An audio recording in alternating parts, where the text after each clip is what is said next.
Hello and welcome. I'm Asuma Katauka and you're watching World Report on NewsX World. Let's take a look at the top headlines of this hour. Amid the ongoing peace talks on ending the Russia-Ukraine war, US President Donald Trump has expressed hope, says good chance of reaching a Russia-Ukraine peace deal. As Ukrainian delegation wrapped up Ukraine peace talks in the United States, U.S. Secretary of State Marco Rubio has said that talks were productive, but more work is to be done on the truce proposal.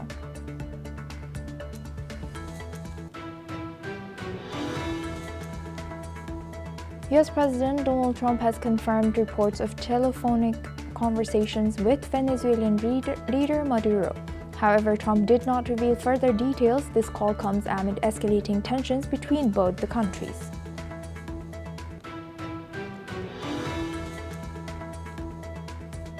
Turkish Foreign Minister slams Israel in Iran, says both Iran and Turkey view Israel as the biggest threat in the Middle East, while Turkey has also reaffirmed its support to Iran on its nuclear negotiations and sanctions.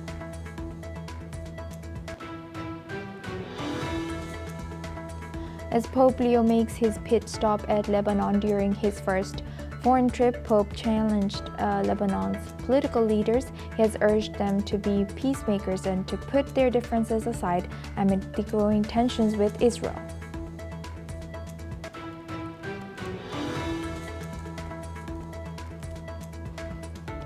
South African President Cyril Ramaphosa has dismissed U.S. President Donald Trump's threat to exclude Pretoria from next year's G20 summit, while he reaffirmed South Africa's status as a founding member of the group.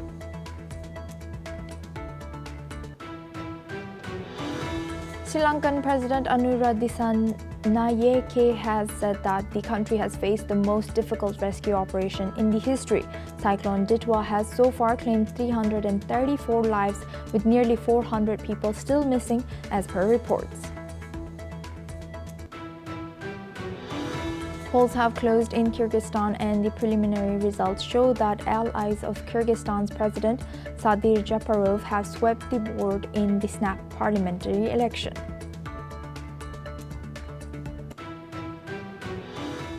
Now we start with Trump. U.S. President Donald Trump has said that peace discussions involving the U.S., Ukraine, and Russia are going along well. He has also said that the goal is to stop the ongoing loss of life in the more than 3-year-long war, adding that he believes a lot of souls could be saved. These comments come after Secretary of State Marco Rubio met Ukrainian negotiators in Florida, calling the latest 4-hour session productive, but cautioning that there is more work to be done. Let's listen into what President Trump has shared. Can you give us an update on what took place in South Florida today, those talks between the U.S. and the Ukrainians? Well, they're going along, and they're going along well. We want to stop people from being killed. Doesn't have much to do with us, but I'd like to see if we could save a lot of souls. A lot of people are being killed. Last month, we had 27,000 people killed in that ridiculous war that should have never happened. It would have never happened if I were president. Have you spoken with Rubio and Witkoff since I have, meeting? yeah. I've spoken to them, and they're doing well. Ukraine's got some difficult little problems. They have some difficult problems, but I think Russia would like to see it end, and I think Ukraine, I know you. Trump has also confirmed that U.S. Special Envoy Steve Witkoff, who attended the Florida meeting along with Jared Kushner, is scheduled to travel to Russia next week for further discussions. A U.S. official has said that Witkoff departs on December 1st for Moscow. Now for this discussion, we welcome Mr. Matthew Vadam. He's an American journalist and author, joins us live from Washington, D.C. Thank you very much, Matthew, for joining us again. Good to see you. Sure. Hi. Hi. Now, looking at this, how is this U.S. role in facilitating peace talks between Ukraine and Russia shaping security dynamics for them?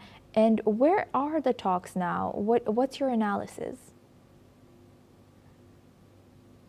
Well, we're not privy to what was said at the meeting a few hours ago in Miami, so we only know what newspaper reports say based on leaked, confidential sources, but they seem to have, everybody seems to think that they made progress. What progress they made, we're not sure. The president of Ukraine, Zelensky, said that the negotiations are going well, and that he suggested that he was optimistic about what's going to happen. So clearly, the United States is a major player in this because they supply so many so much war material to Ukraine, and Ukraine would be in trouble if it didn't have American support. Although I think that the European Union countries are starting to step up in terms of providing military support to Ukraine. So, based upon what very little direct evidence we have of what went on in the discussions over the last 24 hours, people seem to be reacting in a positive way. And, it's clear that the United States is going to continue to be the preeminent player in the peace talks between Ukraine and Russia. Matthew, do you think that there's still challenges or disagreements between these three countries?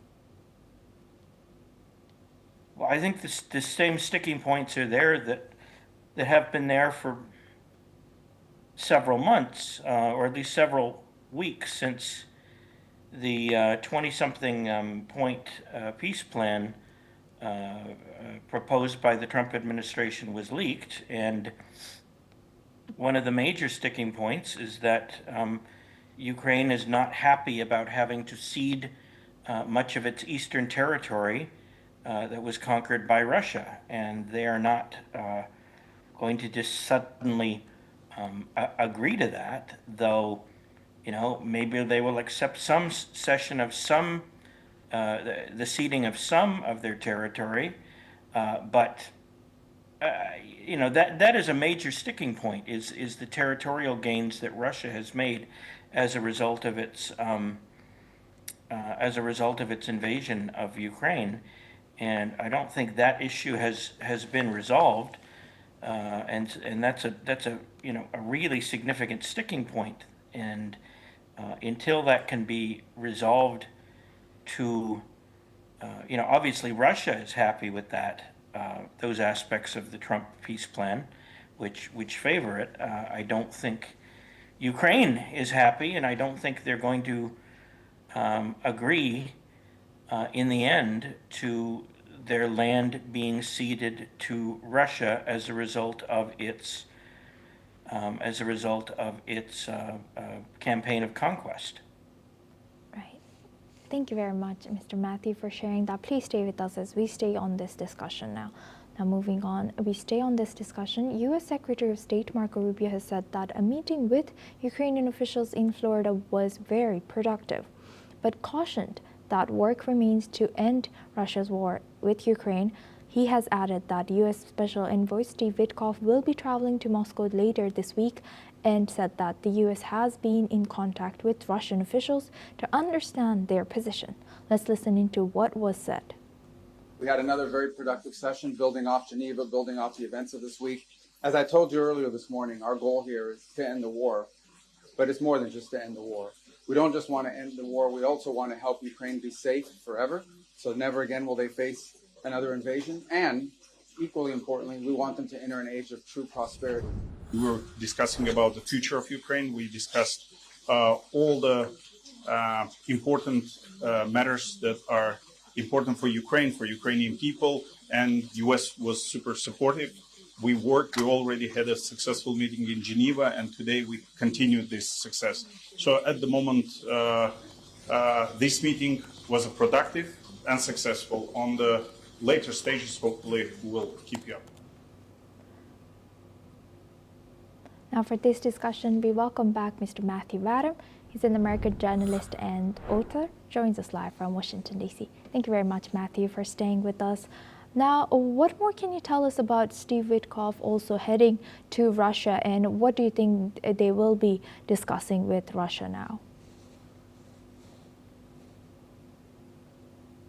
I imagine that Steve Witkoff is going to be trying to smooth out the details of the peace plan with Russia. But as I suggested earlier, I don't think it's Russia that needs most of the convincing, it's Ukraine. Russia is fine, I think, more or less, with the Trump peace plan as it is, because they largely benefit from it.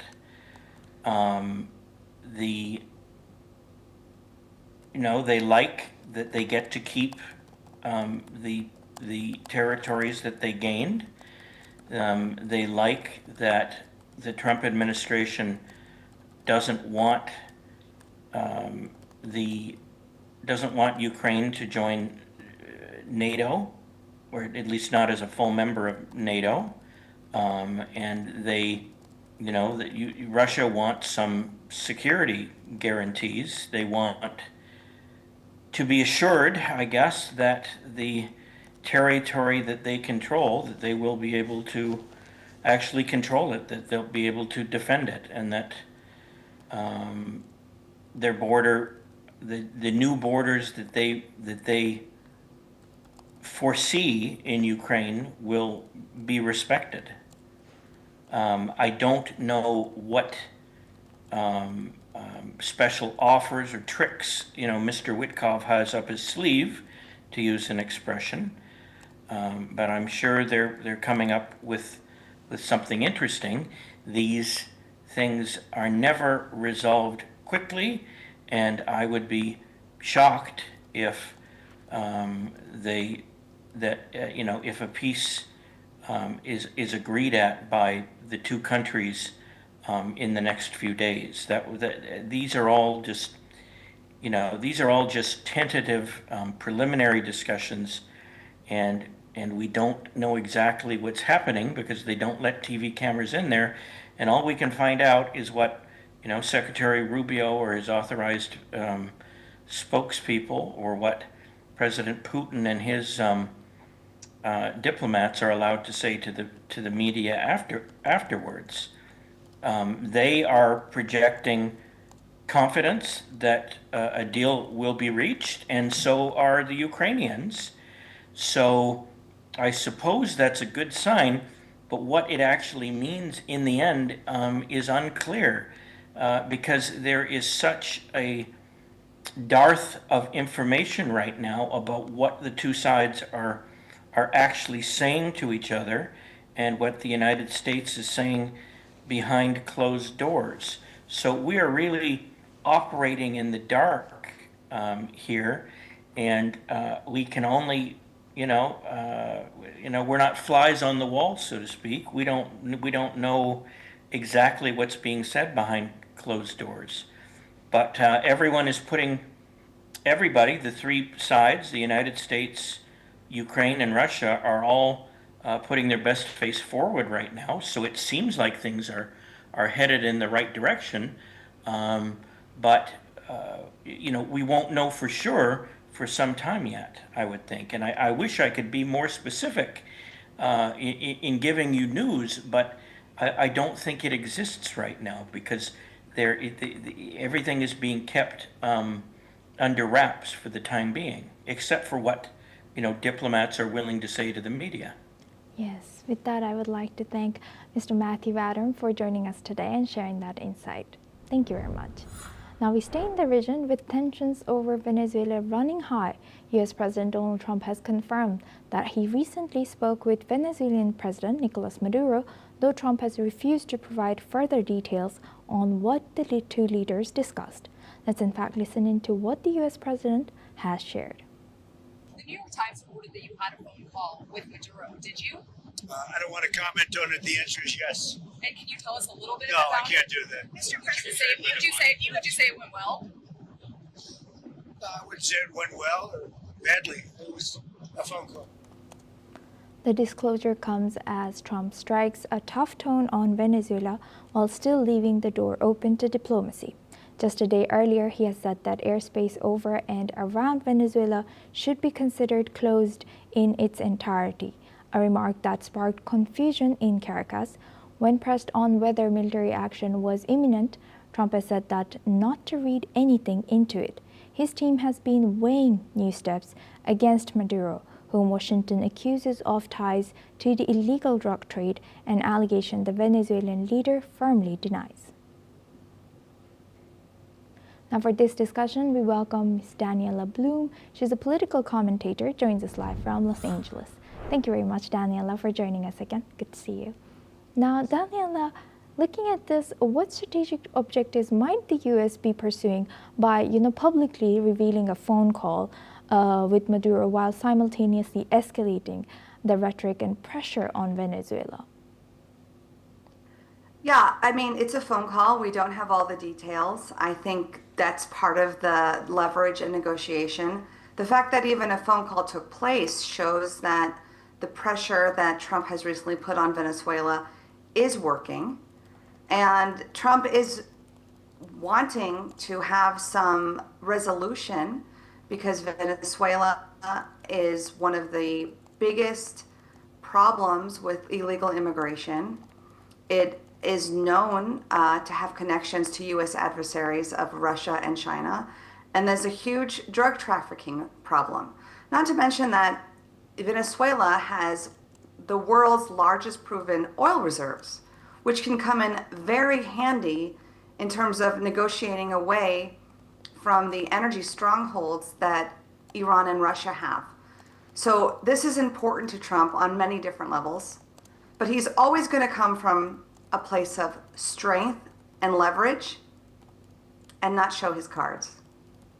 Right. And how could Trump's ambiguous statements, since you also rightfully mentioned, and we don't know exactly what was discussed, about ambiguous statements of Trump about Venezuela's airspace being closed in its entirety, how do you think this is affecting regional stability and relations with Latin American governments of U.S.? I think it's very effective. I think Trump is showing through action, not just through diplomacy and sanctions alone. He is doing far more than that. He is creating an environment where commercial airlines are leaving. He is stopping ships. He is taking direct phone calls. He is moving the needle much more so than previous administrations. And he's not afraid to flex his muscles and powers, especially when American interests are at stake. And this is sending a message, a wider message across the whole region. And what do you think, what are the political risks and benefits for Washington in this balancing a tough stance on Maduro with keeping diplomatic channels still open? Yes, it is a tough stance, and there's constantly a divide in Washington. But again, Trump was elected primarily on his stances on immigration. You had wide open borders for years and years, and sometimes you need a very strong correction, sometimes an overcorrection.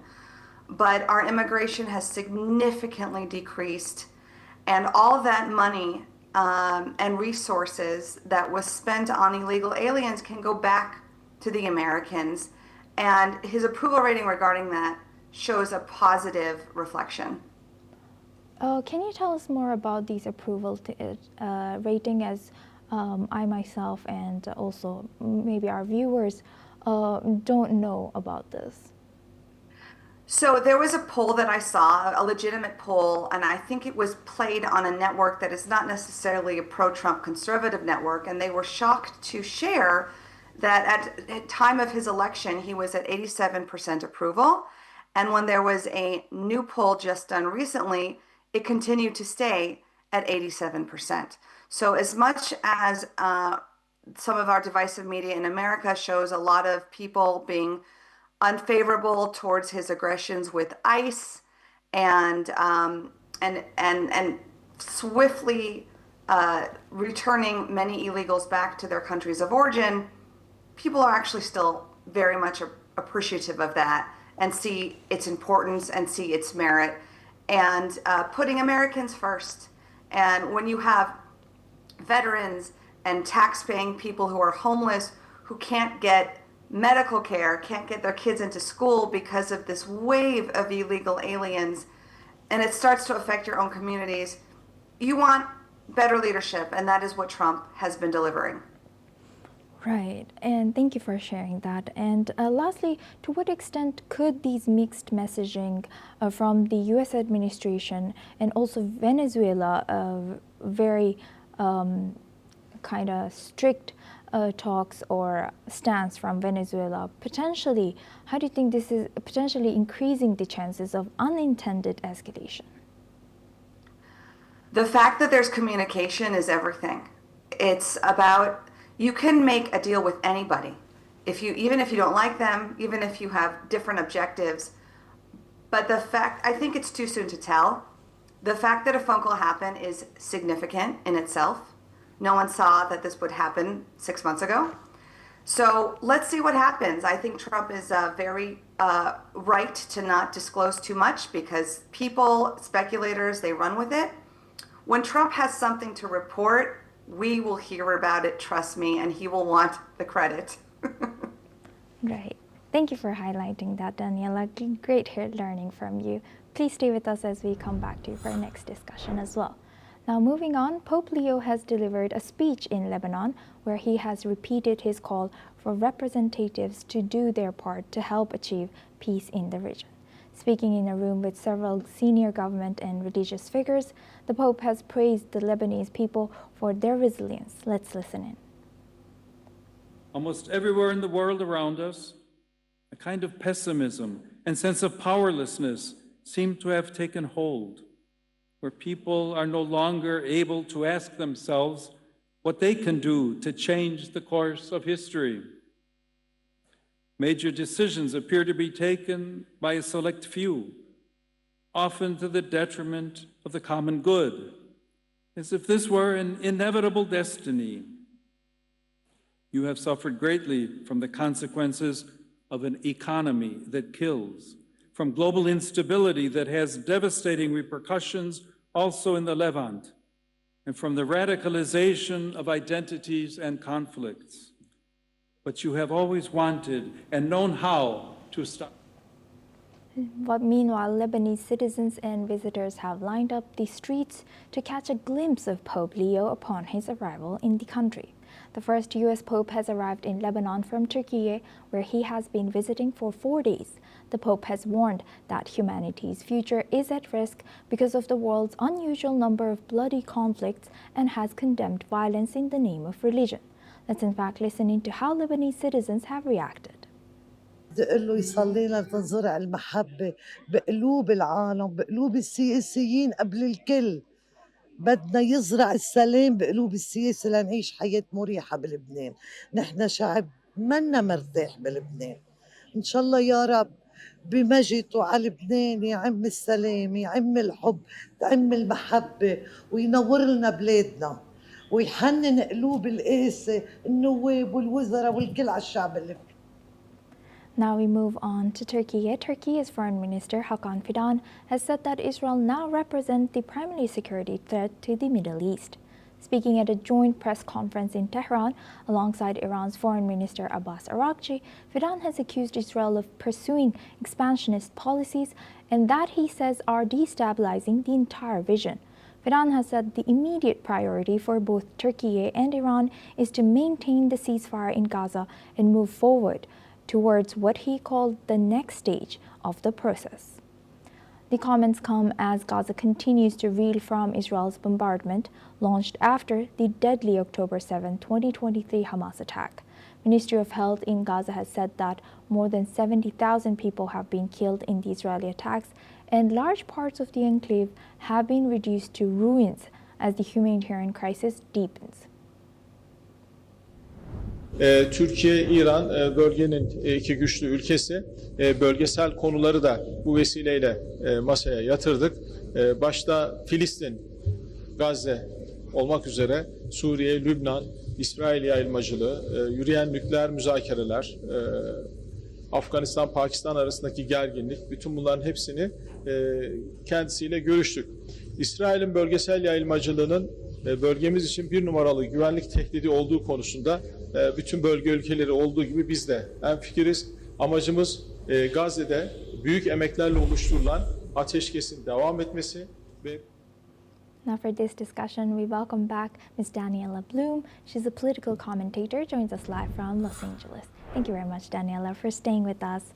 Now, looking at this, what are we to make of Turkey's, timing of these comments backing up Iran? And if I recall correctly, from my memory, I have not seen Turkey openly back Iran like this. Yeah, it's definitely concerning. They are by making statements like that, they are definitely pulling away as a NATO ally. They are drawing their line in the sand.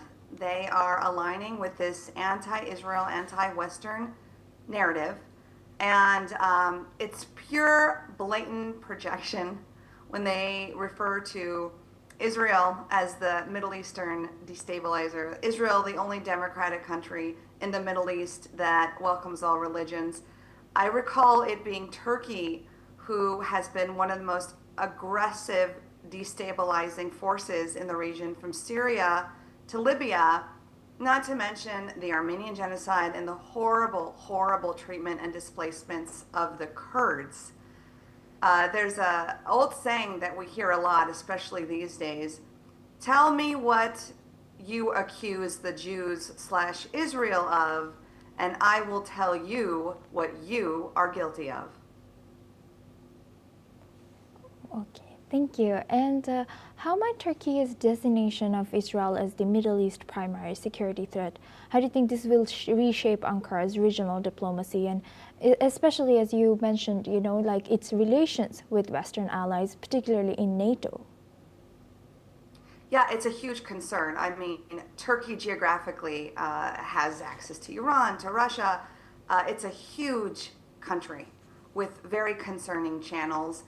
And mark my word, Trump will probably be involved at some point, because it is clearly disrupting the Abraham Accords, the alliances that Trump is working hard to achieve in the Middle East. And by Turkey making these statements, they are basically supporting an ideology of terrorism, of Islamification, of anti-Western values, and this is a concern. And what do you think now, looking at what Turkey has called Israel's expansionist policies? To what extent do such accusations of Israel's expansionist policies reflect deeper regional concerns about the long-term political trajectory of the current Israeli, Palestinian, Syrian, and Lebanese conflict?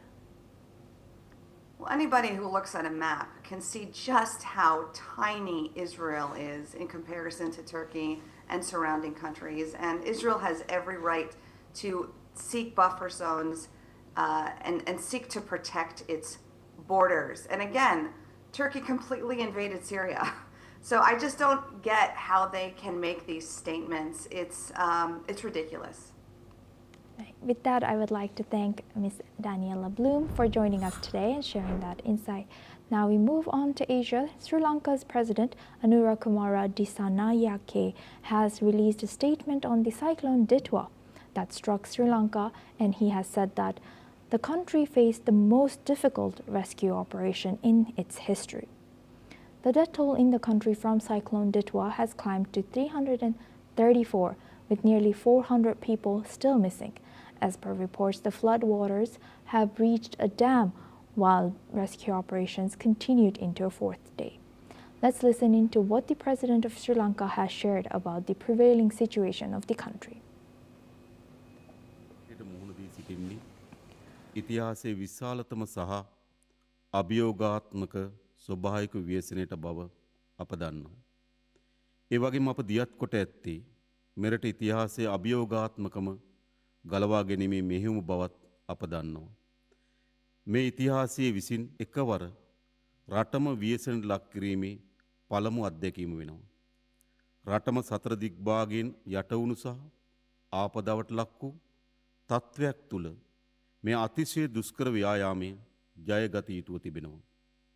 මේ අකාරුණික ස්වභාවික ව්‍යසනයේට අපේ කුඩා දූපතම සසල කළ හැකි වුණත් මේ දූපතේ මිනිස්සුන්ගේ මනුස්සත්වය සහ අධිෂ්ඨානශීලීත්වය කිසි ලෙසකින් සසල කළ නොහැකි බව නැවත නැවතත් කොට තිබෙනවා. Record rains lashed the country from 27 November last week, causing multiple landslides in the hilly central region. Moreover, overflowing rivers submerged entire towns nationwide. That's all we have time for. Keep watching NewsX World for more news updates from around the world.